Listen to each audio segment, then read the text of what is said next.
Usa ka kanhi mayor ang patay samtang driver niini samdan sa naitabong pagpamusil sa Buhangin, Davao City kaganinang buntag. Atong sayro ng detalye niini sa live report ni Kent Abrigana. Kent?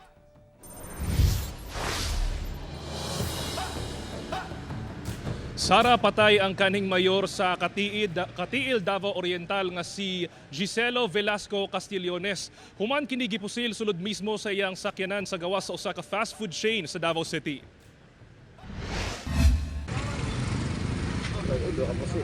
Nagkadugo na ang nawong ni ining lalaki nga naglingkod sa driver's seat ni ining sakyanan. Samtang makita usab ang katapad ni ining lalaki sa front seat nga nagyuko na.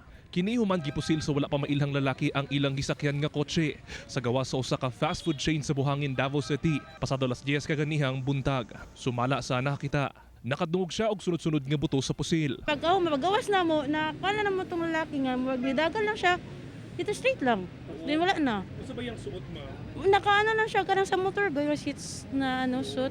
Makita usab mga dunay igo pinusulan ang bintana sa front seat sa moong sakyanan. Gilayong gidala sa ospital ang driver nga nailhang si Junie Castro ug ang babae nga sakay sa moong sakyanan nga si Alma Lozentes. Apan gideklara ng dead on arrival ang lalaki nga nakalingkod sa front seat nga mao ang kanhi mayor sa Katiil, Davao Oriental nga si Giselo Velasco Castillones. Sa inisyal nga investigasyon sa kapulisan, migaon lang matud pa ang mga biktima sa fast food chain dihang giduulan kini sa usa ka lalaki ug didto nagipusil. Na-recover sa crime scene ang mga basyo sa bala. Wala usab mapugnan sa apo sa biktima ang gibati. Nagistoryahan pa mi anak ganina.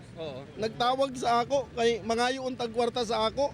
Kay para sa abakan niya ako may nagpalit sa iyang abakan. Mangayo untag 100,000 nagingnan ako na ugma pa ang payment sa ako sa bayad sa abaka. Mo to ingon ako ugma na lang kol. Kaya nagnegosyo siya? Abaka.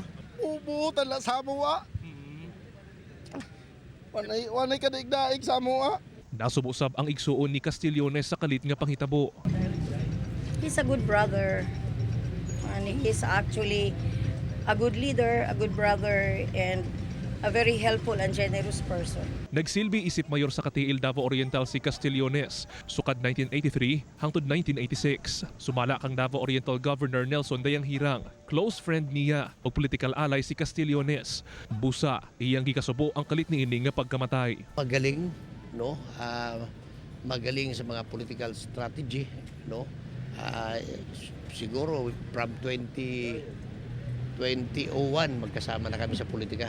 We will ask the PNP for the immediate solution and a proper investigation of this shooting incident. Sara, sa karon ginatanaw pa sa kapulisan kung politically motivated ang pagpusil patay sa kanhing mayor kasi Giselo. Gani ginatanaw na nila karon ang mga CCTV footage aron mailhan ang mga suspect sa krimen. Sara. Okay, dagang salamat, Kent Abrigana.